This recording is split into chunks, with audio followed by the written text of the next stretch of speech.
Guys and Ghouls film review. I'm your host, Sarah Stephenson. This is my co-host, Mike Stephenson. Hi guys. And today we will be reviewing that awesome classic Frankenstein the True Story that was made in 1973. Now this was a made-for-TV miniseries. It's a two-parter. Actually, sometimes these are a lot better than the big commercial jobs because they got a bit more time to expand on the story. What do you think? I agree with you, Mike. So, it's pretty interesting one, and it's quite a bit different from the Mary Shelley one, I should mention. Yeah, well, it doesn't follow the book, even though it says it's a true story. It's not the true story, but it's probably a lot better than some of the other ones who base their theme purely on the horror side of it. This is more like a horror drama, which is closer to Mary Shelley's book. Yeah, well, how's that? as long as it's got horror in it and horrific themes in it, then it's classified as a horror. Yeah. Not a horrible movie, just a horror movie. Yes, so anyway, Hey, by the way, before I forget, I don't know about you guys here listening to it at the moment, but it's bloody cold here tonight. We're single figures, and I'm freezing my things off at the moment. So if I stop talking, I'm frozen, okay? Yeah, well, if you're not too careful, Mike, if any of your frozen bits do fall off, I'm sure we'll probably ask donators from our podcast to donate, and I'll probably sew them on. Well, we have heard of brass monkey weather, folks. Well, okay, it's about brass monkey weather here now. Yes, so it's kind Clunk, of... clunk. What was that? Well, yeah, no, won't go there. Okay, something fell off. Yeah, so anyway, who stars in this and directs... Who's the director of this movie? I'll go for it. Director was a Jack Smite, whoever he is. Jack Smite. I don't know his name. Haven't seen it before in the other reviews we've done, but we might see him again one day. Yeah, maybe. Now, written by Don Blanchardi. I think that's Blanchardi. Bachardy. It could be Bacardi, I don't know. Anyway, and a Christopher Isherwood. Now, it's based on Mary Shelley's 1818 novel called Frankenstein or the Modern Prometheus. Woo, what a name, folks. Now, before I go too far, we do some new movies, some old movies. Some old movies you can't get, so you got to download a torrent or whatever, or go to YouTube. This one, even though it's 1973, is still available through eBay and on Amazon. So if you like what we talked about tonight or today, it's available. Yeah, and if it does take a long time to get to your post box, well, there's a bit of a lockdown through the different countries at the moment. With the virus and stuff. I might have ordered stuff from America here, and it's taken me 4 weeks to get it, where it normally takes about 2 weeks. And it's taking me a lot longer to order some things. Although I have But ceased we're in a doing different that country, for a bit. so if you guys in America are listening to this, and it's come from America, you might get the tad faster than us. There's no boats involved. Anyway, irrespective. Now, the main people. Okay, I don't agree with the listing here in the order of priority, but what we have in here is Leonard Whiting as Dr. Victor Frankenstein. Yeah, well, it works. We have James Mason as his rival, enemy, whatever, Dr. Polidori. We'll talk about him a bit later on. David McCallum plays Dr. Henry Clerval, who gets Victor Frankenstein interested in, reanimation. Reanimation, yeah. And what do they call it? The fancy word we were discussing earlier? Galvanism? Galvanism and stuff, yeah. But although this doesn't talk about galvanism they used some in this. power. They used Hey, they're originally the solar power, folks. Yeah, they used solar power in this one. And anyway, wait a minute. I want to go too far into it, but I'll drop down to the creature. A guy called Michael Sarrazin plays the creature. That's one of his earlier movies. He's been in quite a few movies. He's done quite a good, had a good career. Well, I won't explain it just now. And I won't talk about all the other people there, but there's one other person in this. Who's that? That's Jane Seymour. Jane Seymour. Yeah, she's been doing a lot of acting. I've seen her in James Bond movie, and she's did other drama-related movies too. Yeah. Some really good stuff. Actually, out can I there. just say one thing before I digress? This story, even though it's called Frankenstein the True Story, now, some of you guys might have seen the old movies. You got Frankenstein and the Bride of Frankenstein.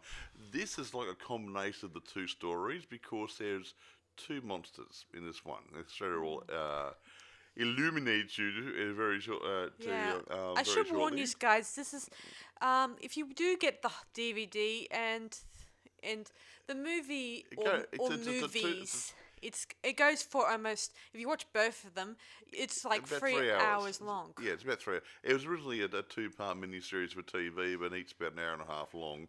But I think the DVD has been printed in a 3-hour thing without a break. So.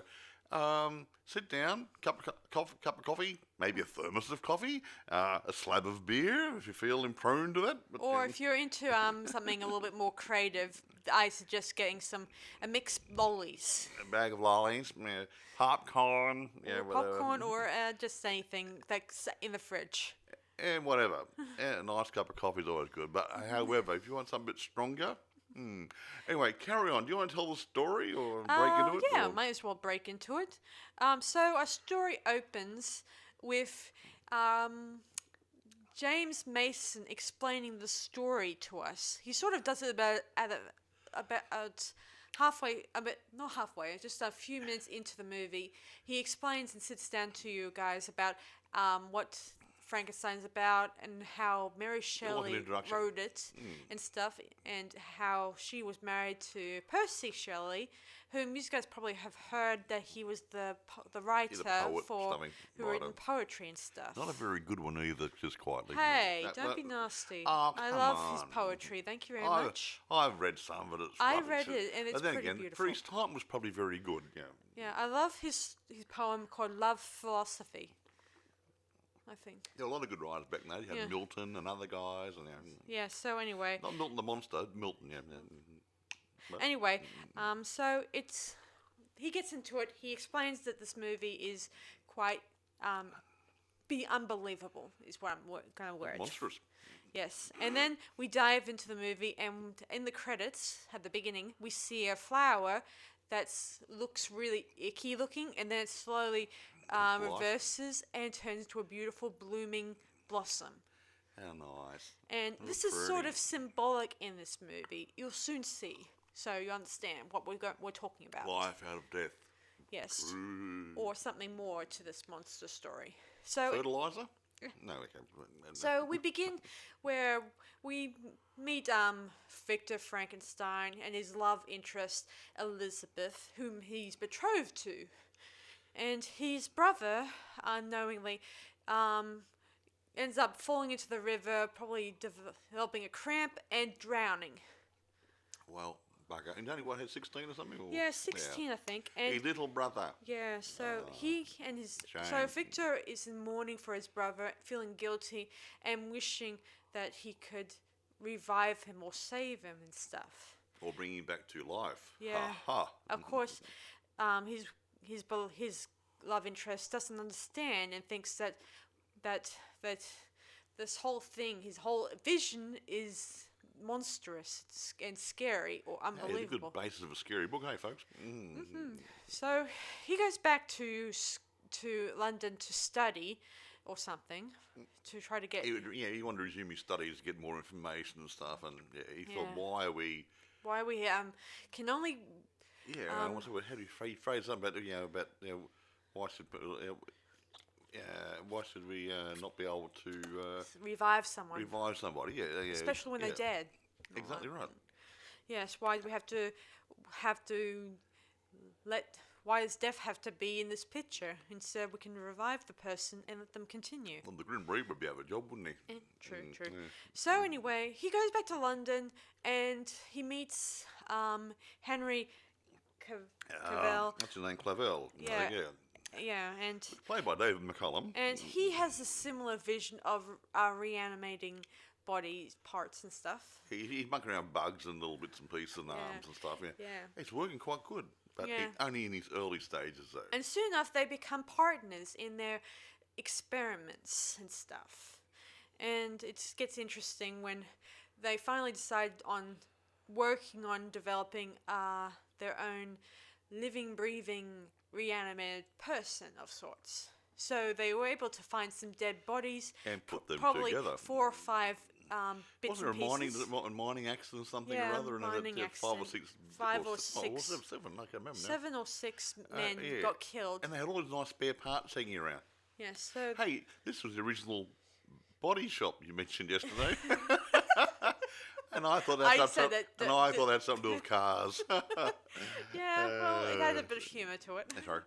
So anyway, they dig them up, start patching them together, and they found a good face Oh, to yeah, add really to good. the look. And that's obviously where Michael Sarrazin came in, because he was voted the one of the best new faces they've seen around back in the 70s. Don't misunderstand me, guys. This is a different. man. This is a different Frankenstein movie. He Unlike the ones you see in the past. He was born as a beautiful creature. Yeah, a beautiful creature, I suppose. That's the best way to put it. Yeah, Yeah. perfect man, the new Adam.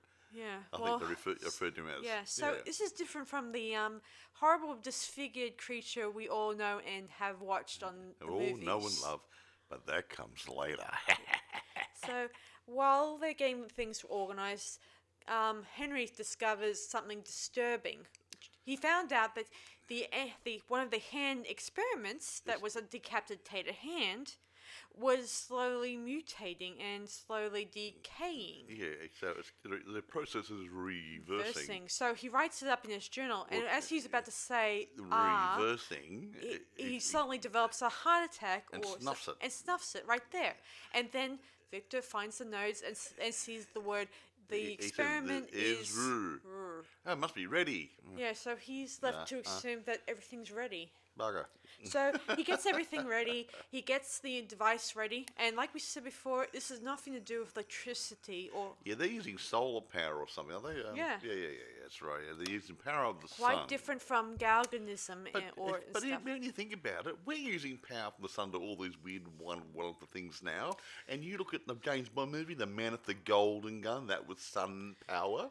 True. So, there's lots of stuff. Anyway, it's less scary than the lightning and then or the lightning powers the body back to life. I like the lighting, it's more fun. But anyway. Yeah, anyway. Crispy critter. Now. Yeah, but it does give off some interesting effects after a brief intermission with the machinery because when the clouds kind of covers the sun, it comes back online and starts some of the equipment gets blown up. And if you people out there living off the grid, you know what problems were out the sun. Yeah. Yeah. Well, not too long ago, my sister had problems with some power. Yeah, they're living off the grid, and they had a problem with their power shed, and had to come and stay here for 2 weeks. Oh, that was fun. The two little grandkiddies here for 2 weeks drive me bloody batty. Anyway, they're lovely children. They were though, nice yeah. kids. But So- it's nice to see them home again. Yeah, anyway, we then suddenly the body it kind of jerks and Life is- reanimates, and Frankie boy Frankenstein is lying and got unconscious for a bit. Oh, actually, let's go back a tad before you. Okay. His friend Henry Clerval, whatever his name is, he's had his heart attack, like Sarah mentioned, and they were looking for a better brain. So what they actually did is he decided at the last minute to take his brain out and put it into the creature he was building. Well, he didn't like the idea of a ordinary country guy's brain. Yeah, in it. and not knowing what sort of education or any brains. So he wanted to put an educated brain into the creature. Yes, so anyway, the creature revives. He sees Frankenstein, and Frankenstein sees it. He kind of unravels the bandages, and lo and behold, you see Michael's face, and it's beautiful. He was a bit of a stud muffin, wasn't he? No? Yeah, No, I sorry. thought he was pretty handsome. Unlike the usual, disgust me. sewed and stitched face that we all No, see in he's Frankenstein. perfect. Not a blemish. He looked a very handsome young man. He was. Yeah, and he doesn't speak too much of English. He doesn't speak anything. Yeah. He has to learn how to speak. Yeah. Because even though he had they never explain why the brain has to be reprogrammed Good point. every time they do this sort of stuff. Good point. And have to refeed it. We've got residual memories in there, but Instead of the usual where Frankenstein runs away and because he's scared, he's actually happy that their creation is born into the world. he's pretty and he's nice and hubba hubba hubba. Our Sarah, she said Yes. so. And So the next day he brings the creature back to his lodgings, and he starts educating him in certain things, like. Well, mostly considering that this is a born human being and it's still a child. The same way you teach a child. Yeah, door, book, window. Yeah. Whatever. Defibrillator. Sorry. So rude. Why? Electricity. Jump start if anything goes wrong. Yeah. Anyway, he teaches them this stuff, and soon enough, they go around on the town, and even an opera or something. yeah, or, even an old lady mistook creature as Victor's friend. Brother. Yeah. And I think deep down in my mind that Victor somehow develops a bit of a brotherly friendship with the creature. And he was a very nice creature. And the weird thing, he still hasn't named the creature. He keeps on saying beautiful a lot. And that's the creature's way of saying beautiful. Yeah. It's the only word he has spoken, or a few words. He picked up a few more. Yeah, a few, but not too many.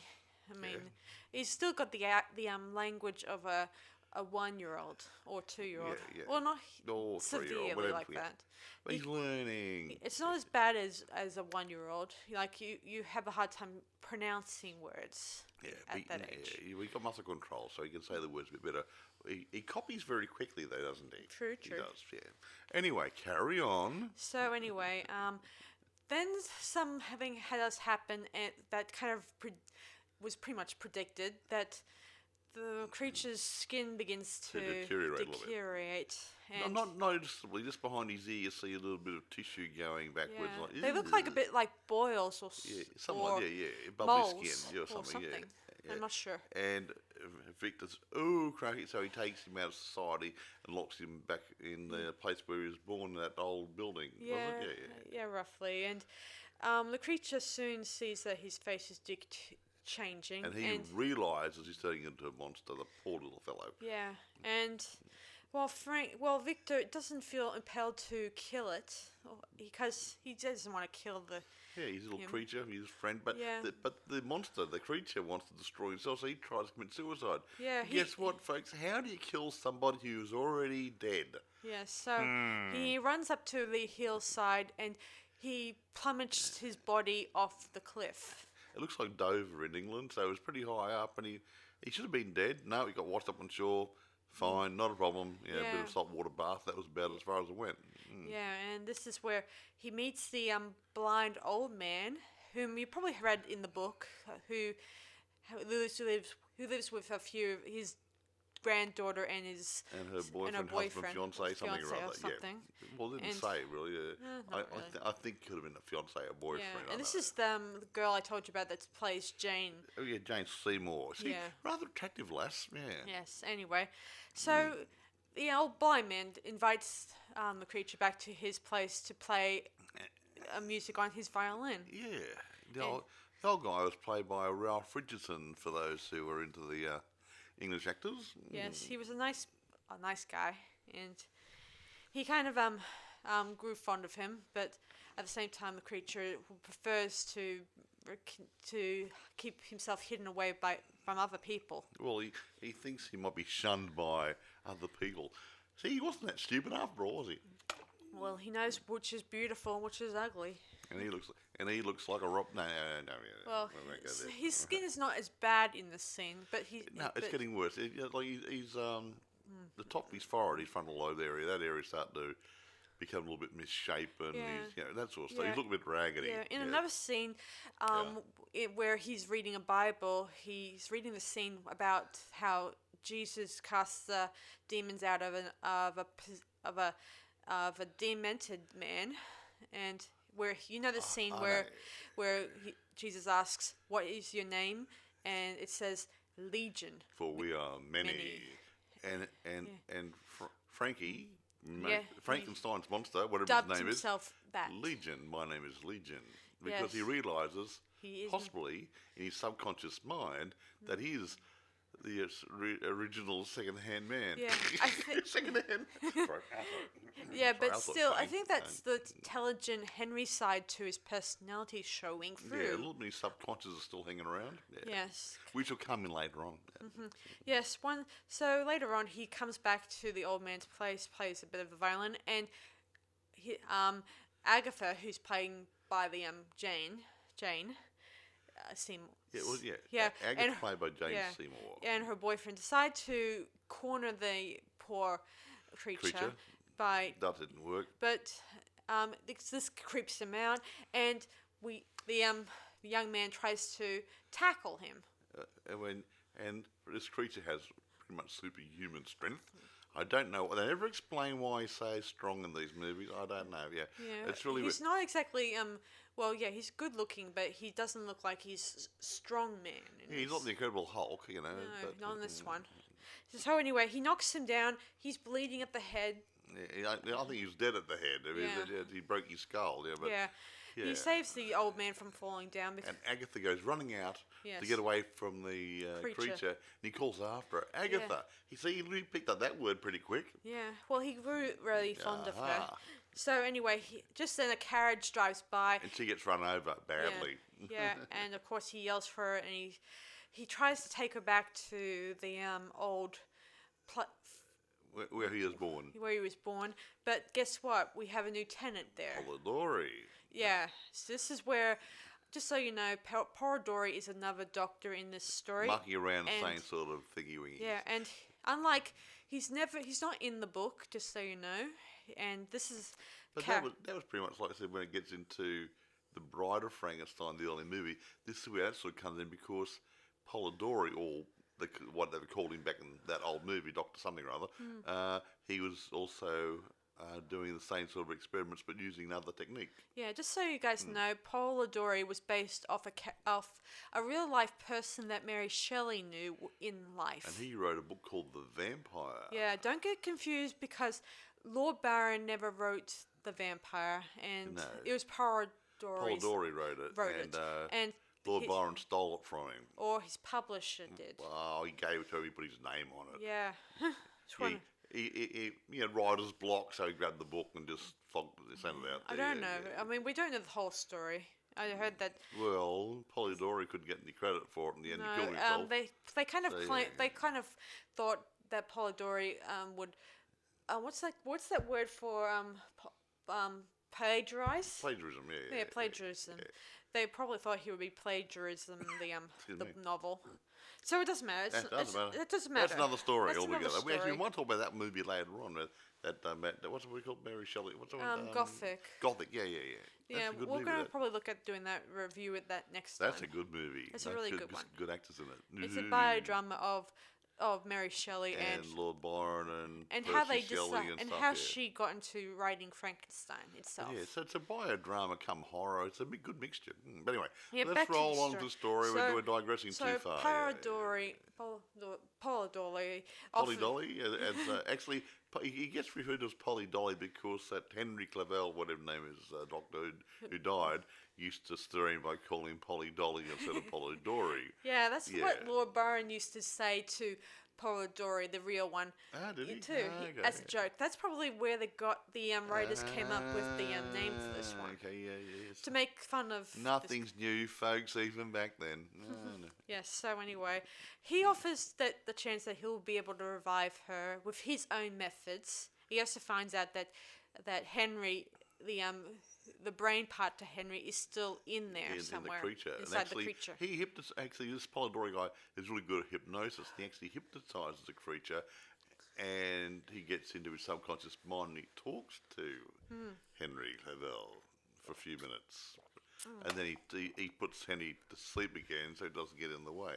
Yeah, true. So, anyway, let me see. Oh, yes. Now that, let me see. Actually, according to him, Henry stole the reanimation from Polidori, and now Frankenstein took it from Henry, or not really accidentally. He didn't steal it. He just continued his experiments. I don't think stole it, but they were partners. But Yeah. Polidori was said or believed to be the lesser of the two scientists. Yeah. But he went on to greater.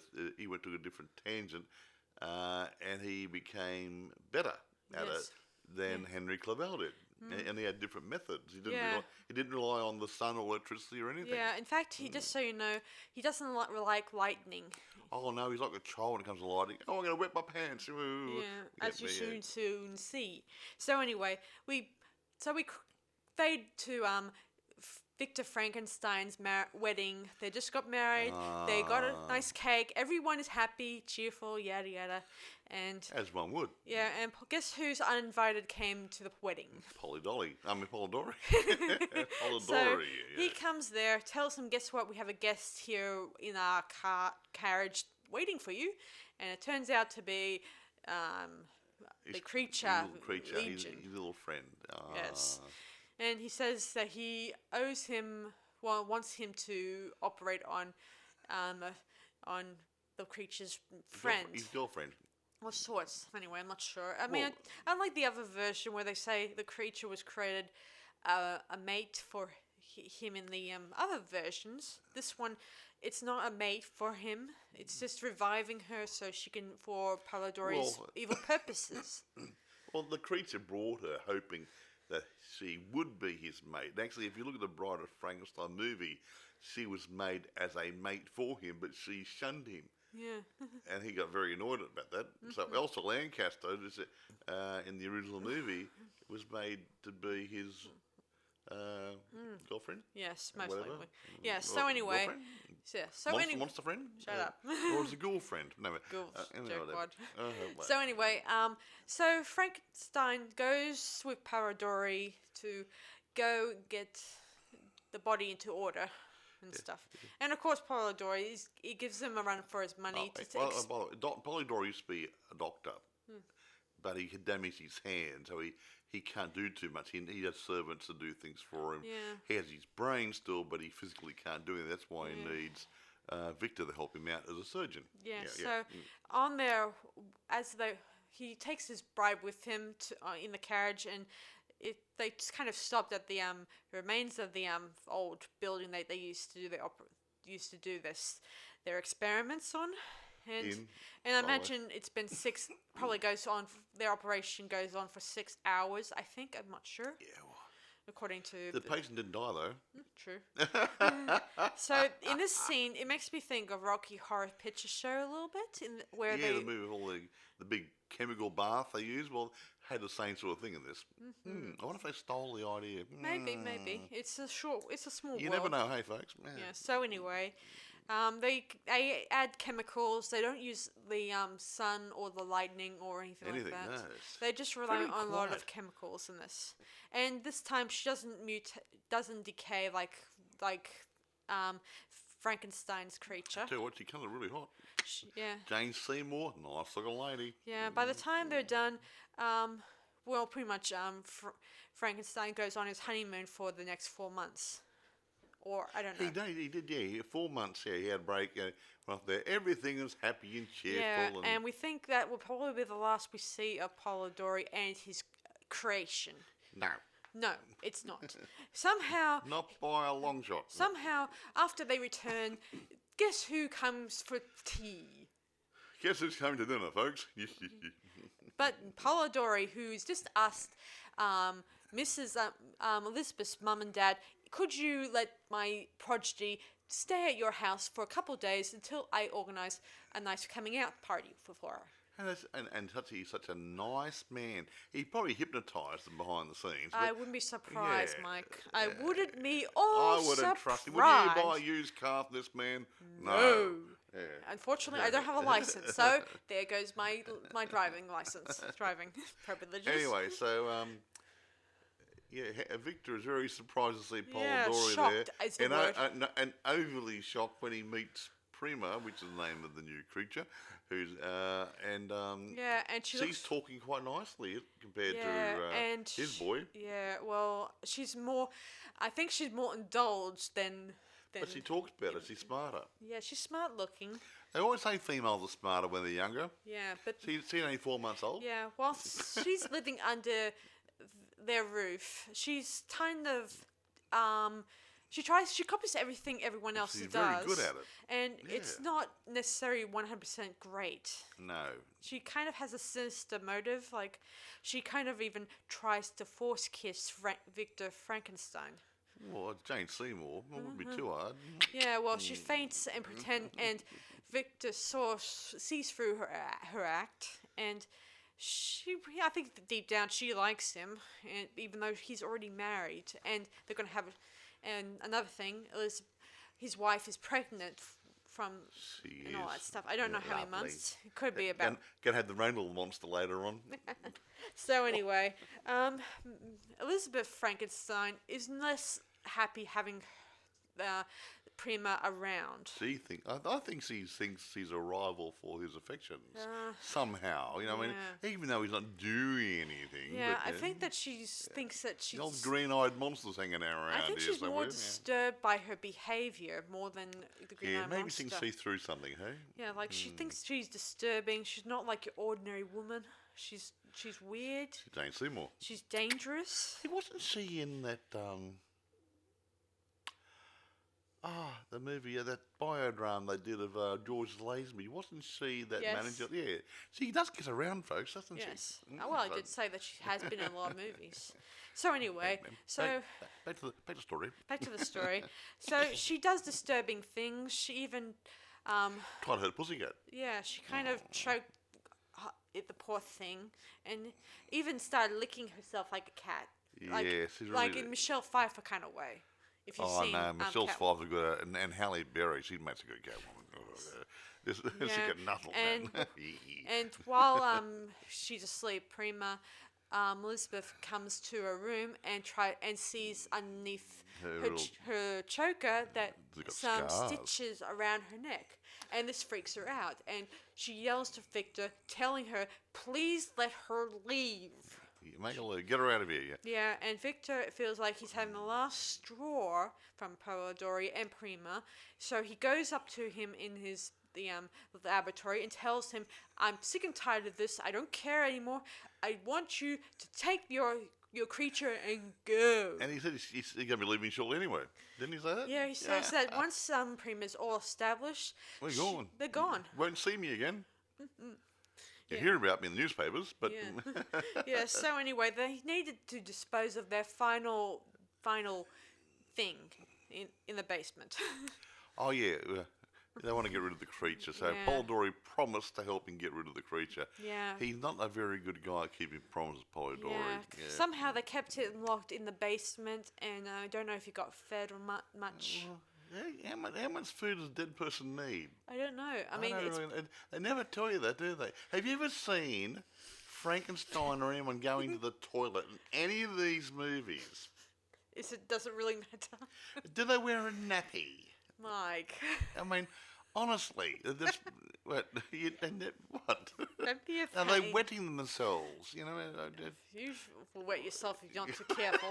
Well, they never show you. So anyway, with a potty, you know. So they're going to do what Frankenstein was going to do earlier in the movie, using acids to burn it's really the good acid. creature I know up. acid is really fast. Gone. Yeah, anyway, when Victor sees the monster again, he sees how much more of his skin has decayed away. Yeah. He's really not ugly. He's just like good makeup. Yeah, so they take him into the next room. Polidori uses his hypnotic gesture to get the creature to lie down, but somehow Victor is there, and and the creature prefers to obey his original creator. So he had to give the instructions. Yes. So the creature lies down by his boss's commands, and Victor is a little scared about what will the creature's reaction. He doesn't want him to die. He wants him out of the way, but doesn't want him to die. It's funny, isn't it? Yeah, I think deep down, both creator and creature have a bit of a bond, and he doesn't want to lose another brother.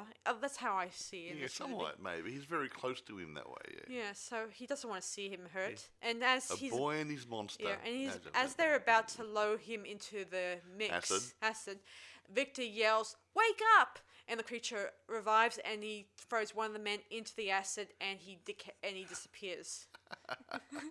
Really fast. He does, really and good. Victor and Polidori and his other servant, they try to head back upstairs, and they decide to burn the whole place And down. they did. They burned down. And so hopefully the creature was incinerated. Supposedly. They thought anyway. Yes. Oops, Then wrong again, folks. Yeah, so we fade it out and fade in onto Prima's upcoming party, or coming out party. Yeah, and everything's full swing. Victor is drinking heavily, like he's Relieved. a bit relieved, but at the same time probably wishing more than ever that Prima would go away. Yeah, well, hopefully.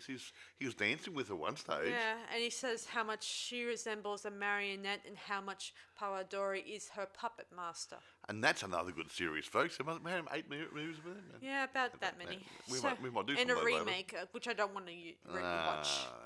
So anyway, Prima impresses everyone with her ballerina dance moves. She was doing a bit of a dance move during the dancing. They're very nice. Hey, I didn't know Jane Seymour could dance. That's Who quite knows? good she was. Most of actors have a bit of experience in different sets of acting in those days. She's very some good. people go Lovely body, very good dancer, pretty. Some of them in the act a old bit, days yeah. would often do both acting, dancing, Bit of singing, to get used play a to banjo on the hotel on Saturday nights. Yeah, some of that. So just then, who would enter the room? An uninvited guest, the creature. Yay! Yay! And everyone is like, shocked. Oh, and Where's your invitation? Aha! yeah, and of course, the creature approaches Prima, and he says her real name, Agatha, and she hisses like A pussy? like a pussycat, and other men try to get the creature away from the Prima. He wanted to take Agatha, Prima away, and they would try to stop him. Oh, this poor little lady and this horrible man. No, he got no idea, did they? Yeah, and even one of the men who is a soldier, I think, he tries to go grab his pistol. And he shoots him in the chest. He just looks at his hole in his chest, and it didn't make any difference. Yeah. Well, it's metal, I think. Well, no, he's not metal. He's dead. How do you kill somebody who's dead? Yeah, true. Anyway, so he soon unscrews Prima's head. He rips it off. Doesn't unscrew it. Yes, well, screw He just ripped it off through the stitches. He wasn't totally healed, folks. Yeah, and everyone's scrambling to get out of the ballroom. Well, And did you pay? No. Go on. Okay, yeah, so everyone leaves, and of course, Frankenstein asks the creature, "Why? Why did you do this?" And he says, "Beautiful, Victor, beautiful." Don't know what that means, but maybe. I think he's implying that she was beautiful, and he wanted her. Yeah. And he was no longer beautiful. I think it could be many things. It could mean that she used to be beautiful, but now she's she became ugly on the inside. Yeah. Where the Frankenstein's monster, Victor Frankenstein's monster, was lovely on the inside, but not so good on the outside. Yeah. So anyway, the creature leaves, and the police come around to give statements or ask for statements about what just happened. Polidori, he's already been taken away and interviewed and everything, and they say he must be mad because he's talking about creating a monster and everything. Yeah, and Elizabeth wants to get away. She wants to take her child and Victor away to America to avoid any more problems. So they hire a boat. Yes, and guess what else? Who may come on this boat? Polidori and, well... He said he's a friend of the family, so he got a passage. I mean, they had supposed to have exclusive rights to the boat. Yeah. He has a word to the sea captain who's running the boat, and he said, I'm a friend of the family, so I have a room. She said, yeah, not a problem. Yeah. Did he check anything? Yeah, point taken. Maybe he hypnotised him too. I wouldn't be surprised. But how about the other one who got on the boat? That's will be an interesting thing to say. So anyway, the old creature got on the boat. Yeah. So as Victor and Elizabeth are preparing for bed, Polidori tries to interrupt them with his plans of getting them to, when they get over to America. We're going to get into the new world, America, blah, blah, blah, blah. We're going to, what is that, some city or something or other? Yeah, that deals with chemicals or laboratory stuff. So he's continuing his pestering interference by asking Victor to continue helping him of sorts. Whatever happens to using his own servants for doing the They're job? not doctors. He could instruct them. He could give them. I mean, You need skillful hands to be a surgeon. I guess so. Not a sturgeon, a surgeon. Good one. So anyway, he goes into his. So he goes into his room, and Elizabeth right away is aware that the creature is on board with him and is in the room hiding. So she takes the opportunity to lock both creatures in Polidori's room, for good measure and everything, to get them to kill each other or whatever. Well, kill one of them. Yes. So anyway, the creature jokes and says, Polidori, Dolly, right then? Yeah. This is where the joke comes in again. Yeah. Yes. Polidori. Yeah. And of course, Polidori screams out for Victor, saying, "Your creature's in here with me! Get him out! Get him out!" All that stuff. And It's your problem, not mine. Yeah, and well, I wish that was the case. Oh no, he gets involved. He feels a bit guilty. Yeah, soon enough. Shame. Yeah, soon enough. Victor goes in there. He grabs the key off his wife and lets them both out. And of course, there's lightning and a bit of rain and all that stuff. And Polidori is scared of lightning. Yeah, and the Henry side to the creature decides to play a horrible trick on him. So he drags him up. He puts a rope around him and drags him up on a hoist up to near the crow's nest somewhere. And guess what happens? He gets struck by lightning. What a way to go! And his instant crispy critter. Yeah, he turns into a horrible skeleton. Hard to believe, though. Well, if you get struck by lightning, I wonder what you look like. Yeah. Victor tries his hardest to try to get to the creature and Polidori, but he ends up hitting the deck, literally. And hits his head. Yeah, and the monster felt sorry for him because he still liked his dad. Yeah, so he ends up taking him back into his cabin and resting him and checking his pulse. Now, meanwhile, this big storm is still raging, and it's getting to the stage where the captain let's abandon ship. Be safer in a rowboat than on the big boat. Yeah. So they all go, and the only ones left on the boat are Victor Frankenstein, Mary, his lovely wife. I mean, not Mary. I mean Elizabeth. Sorry. His wife, and the creature. Yeah, and soon the creature takes care of his wife. Yeah, she says, "What more do you want from him?" And the creature says, "Victor made me." And she says, "That is his horrible sin and all that stuff. He has a child now, my child and all that stuff." Not for long. But the creature no doubtly strangles him and speaks in Henry's voice, telling her that you have no idea what you got yourself into. Yeah. Anyway, so he ends up dying. We see her frozen outside later on. Yeah, she's frozen. Yeah. Well, it's part of it. I mean, the creature. He's pretty smart, actually. He's learned how to sail this sailing vessel all by himself, and he set it up. He knows how to use a compass and read maps, and he's taken the boat north to the North Pole because he read a map. Something wilderness. Something unknown wilderness. The unknown wilderness. Good, I can escape and live up there because no one will annoy the crap out of me. Yeah, well, I have to think that the Henry side to his personality is that he prefers his own company. Well, I think, unlike the creature side who prefers being in the company. So you think Henry's in there somewhere? Yeah, I think so. Yeah, somewhere. Deep down, but in there, yeah. Yeah, so anyway, so Victor soon awakens. He's probably shivering from now. It's a bit cold. Yeah, and he discovers like his wife here. and realizes the horrible truth that she's dead and their child is dead with them. Kind of sad. When if he's such a good doctor, why does he reanimate them? Yeah. Anyway, he sees the creature heading towards a nice cave of sorts. Yes.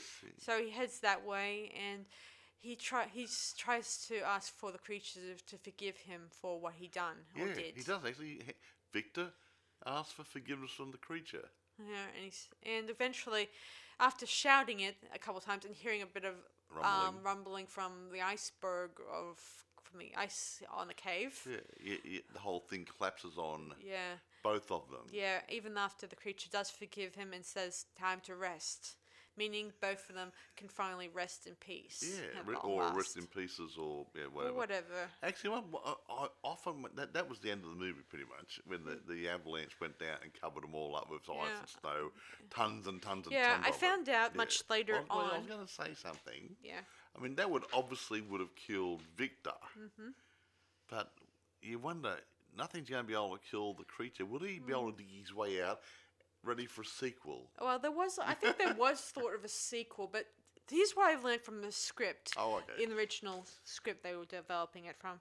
The script also contained an epilogue following the avalanche. The seasons change, and the iceberg begins to break away, apart. yeah. The creature's body, still entombed in the remainder of the iceberg, begins to float south into the warm waters.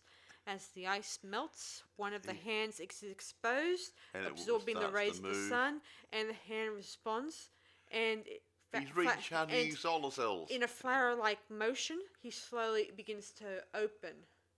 Yeah. Meaning he's stretching his hand So out. there you go. He's been having a big sleep. Yes. And Yes, so that's pretty much it. And another thing about this movie I should bring up, that in the original opening, it was to be a prologue to Mary Shelley telling her tale of horror to Percy, Lord Byron, and Dr. Polidori. This opening is similar to The Bride of Frankenstein. the old movie, the old one, about 1930 something or other. Yeah. Which is quite interesting. That actually, I always liked that. Yeah. And according to the novel I found out, the story, unlike the novel here, Frankenstein was inspired from his brother William's death to find a way to reanimate a body, even though in the book it didn't mention his brother's death, except much later in the movie that his brother died. Oh, bugger. Anyway, When the creature killed him. there you go then. Anyway, let me see.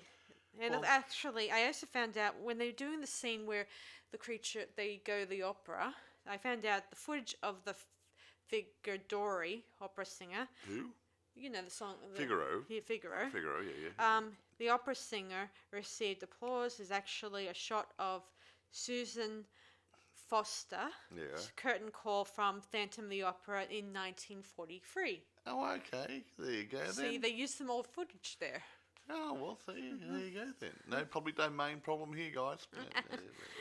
Yeah, so anyway, I found out and I also found out Andrew Sinclair had a similar project called Baron Evil, which ran out of funds when this movie went into production. So it never happened. Yeah, and Oliver Reed was going to play Lord Baron, and Anne was to be. And let me see, David. Okay, where we go there? Hemmings. Oh, he's a nice actor. Was going to play the monster, and He gets around too. well, and Anne, I don't know her last name. It doesn't say. And something or other.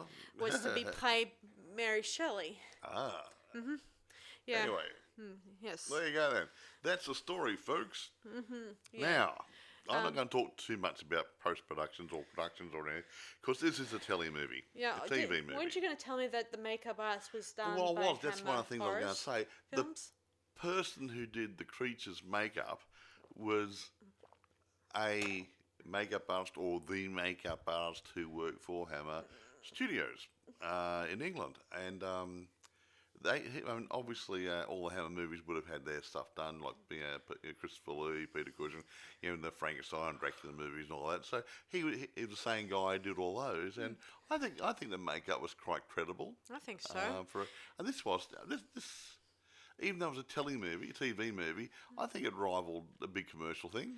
I thought it was pretty incredible, especially the fact instead of a decapitated or man of Frankenstein monster or anything, but it turned out to be that it was interesting how he portrayed as a good-looking man at the beginning, and then much later on, the creature slowly begins to have his start aging really fast. Doesn't it remind you of the portrait of Buglugs? Dorian Gray? Dorian Gray, yeah. Because here, the picture was made perfect. The portrait was perfect. until he did something naughty, and then the decrepitude started to creep into the painting, which was a creation, and over a certain period of years, it was an ugly, hideous, twisted piece of art which no one would have recognised from the original. So yeah, and that's probably a very similar sort of line, eh? Well, just my opinion, folks. It's not worth much, but it's mine. Yeah, I did think that it was interesting, that. Yeah, no, I think it's pretty good. I keep saying I use a phrase for what it is, but I mean, it was made as a TV movie, not a big mainstream commercial movie to go through the cinemas. So, as a TV movie, it's one of the better ones I've seen. Yeah, I agree. Yeah. There's another one I highly recommend to you guys, which is called The Bride. Oh, that wasn't bad. And it's more of a. I That was think a TV movie, wasn't it? Made for TV? I'm not sure if I think I have to look into that one. Yeah, But that one's more like either a sequel to Frankenstein, I think. Yeah, I think that was more. Yeah, I think it was. Yeah. Yeah, well, not a direct sequel, just a spin-off sequel to the Frankenstein But yeah, it's about Maker number 2. Yeah. But actually, that was quite good because it gave the creature a bit more humanity and stuff. Yeah, and gave the bride a little bit more insight instead of her And she was very nice, and she had she built up a bond and a friendship between herself and the creature. Yeah, unknowingly, Yeah, and all that stuff. somehow they'll linked. So, didn't know how or why, but yeah. So it was rather good. Maybe she had a sort of like Adam and Eve type bond. Well, a bit like twins. Yeah, twins have got a thing. So maybe they had a common denominator in there somewhere, and she knew what was going on at Fiem a bit, and he learnt things from her unknowingly. Like he learnt to ride a horse because she was learning to ride a horse. Yeah. That sort of stuff. Yeah, things like that. Yeah, a few things. So We'll review that movie next time. We might do The Bride. Yeah, which is an awesome movie, and I highly recommend to you guys to check it out too. Yeah, but anyway. Excuse me, it's a cold here. I'm getting a bit of a chill, folks. So let's do you want to rate this movie now, or do you want to talk about more? I can't think of anything else. I mean, the main thing is going to be that opening bit in the cemetery. Did you just mention about it wasn't real? Oh if you guys ever look at the footage at the beginning, guys. James Mason is walking through a cemetery and saying, "This is the grave of Mary Shelley." It ain't. She wasn't buried there. She was buried in a family estate. I've seen the actual gravestone, guys. It's nothing like that. They lied. You can't trust Hollywood or its counterparts. Yeah, well, maybe it was Pinewood Studios. This one was it, or is it Pinewood? I think it was Pinewood Studios. Yeah, in England. Yeah, so you can't trust anybody. They always lie. But but you got to admit, though, I do wish it looked good. Though. It would be good if they were truthful. I mean, what if someone out there may want to go and visit the grave, and put some flowers there or something, or maybe or just take a look at it. And it's not there; it's somewhere else. Yeah. So a bit of truth wouldn't. Go astray. What if you came across it and you say, "Well, okay, where's the grave? I don't see it anywhere." And then that's Fred Smith. That's the Mary Shelley. That's not the grave I saw it on the Frankenstein the True Story. No. That's little things, but that's okay. But anyway, I can't think of anything else. I mean, it's a silly movie, great storyline, good acting, everything was great. I mean, it was it being 3 hours. If you don't like long movies, and it's a drama, it's not a horror movie. I'd say not to watch it. But if you don't mind watching a long movie, which is more of a drama than horror, it's a really good watch. Yeah, it is. It's rather good. It's well done, believable. The sets are great, costumery, the acting, everything's fine. The continuity works. I don't think you could say anything against the director or anybody or the actors. Yeah, everything came together. Yeah, I agree. So, 9. How do you rate this movie? 9. Okay, I think I'll rate it 10 out of 10 for this one. She's very good, isn't she? Yeah, so I highly recommend that you guys check it out and everything, if you can.